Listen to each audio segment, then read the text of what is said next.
Now we'll discuss the rights of the wife in Islam.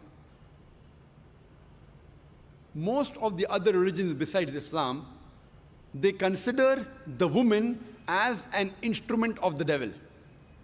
But the Quran refers to the woman as a محصنه. محصنه in Arabic means a fortress against the devil. Because a pious woman who's on the straight path, she prevents the husband from deviating and going on the wrong track and keeps him on the Sirat al-Mustaqim. Therefore, she's called as محصنه, a fortress against the devil.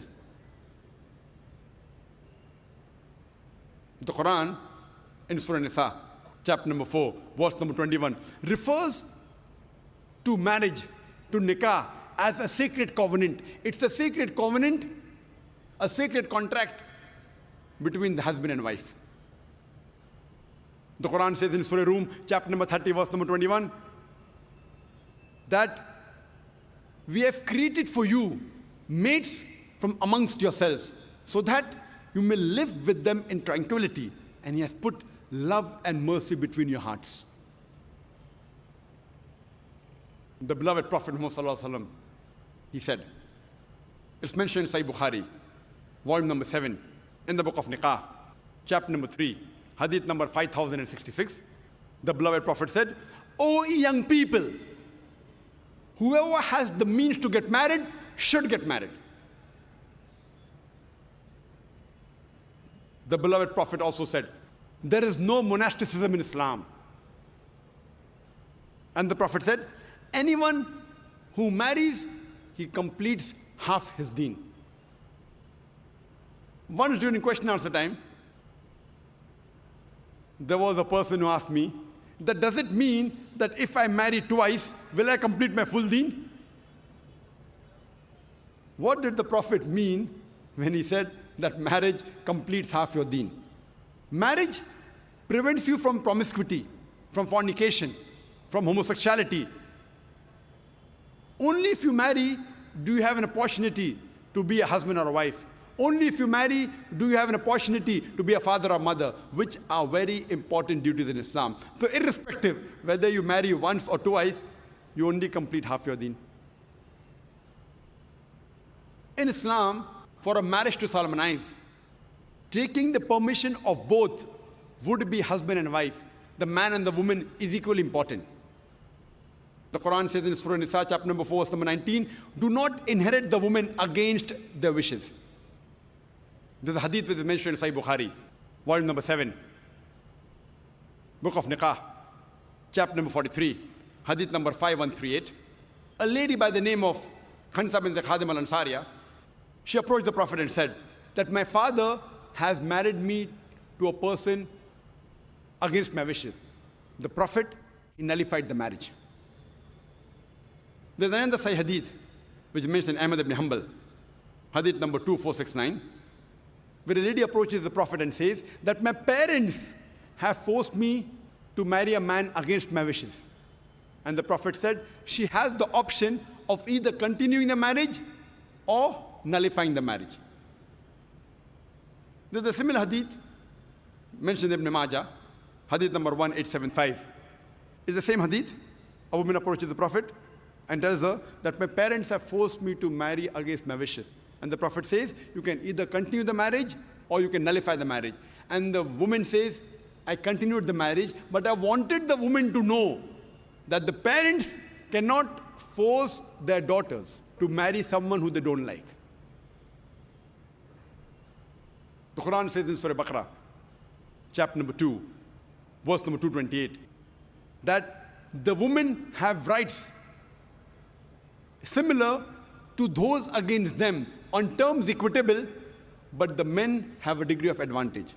Based on this verse of the Quran, men and women are equal except in leadership.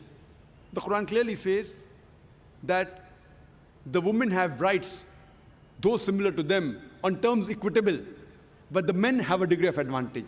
Now, many of the Muslims, they misunderstand this ending phrase that the men have a degree of advantage, and they think that men are superior. And they quote the verse of the Quran, "Ar-rijalu qawwamuna 'ala an-nisa." that the men are superior to the women. So Allah has said, the men have degree of advantage, the men are superior. What they're quoting is the verse of the Quran which was recited by a wonderful Qari from Surah Nisa, chapter number 4, verse number 34, which says, Ar-rijalu qawwamuna ala nisa, that the men are the qawwam of the women. What is the meaning of the Arabic word qawwam? Qawwam comes from the root word aqama, which means to stand up for. How we have aqama before salah, we stand up for salah. So this Arabic word qawwam means the men have one degree of additional responsibility and one degree additional service towards the woman, not one degree of superiority to boss over the woman. And if you read the tafsir of Tabari, he says the Arabic word qawwam means one degree of additional responsibility. Because if you read the verse ahead, the verse says that Allah has given men more strength than the women. So because of that advantage, it's the duty of the men that they should take care of the woman, they should not boss over her. Furthermore, Quran says in Surah Nisa, chapter number 4, verse number 19, that treat your wives with equity and kindness, even if you dislike her. Means even if you don't like your wife, yet treat her with love and compassion. And treat her kindly, even if you dislike her. Even if you dislike her, treat her with kindness and compassion. And in Islam, we do not consider calling the women as housewives. Housewives. You know, housewife, if you analyze, means she's married to the house. In Islam, we don't consider our women, they're married to the house, to be called housewives. You know, in English we have, what is their profession? Housewife.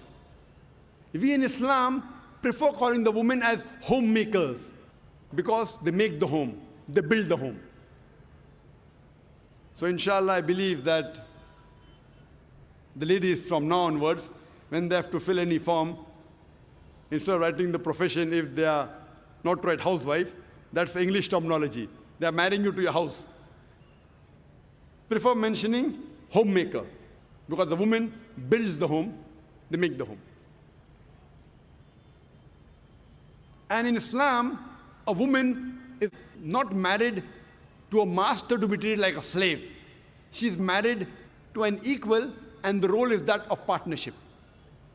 And Quran gives a very good phrase in Surah Baqarah, chapter number 2, verse 187, where Almighty God says, Hunna libasul lakum wa antum libasul lahunna. That they are your garments and you are the garments. That means your wives are your garments and you are the garments of your wives. What is the role of garment? The role of the garments is to beautify, to conceal, to protect. The husband and wife, they conceal each other's faults. They beautify each other. They help each other. It is the role of hand and glove.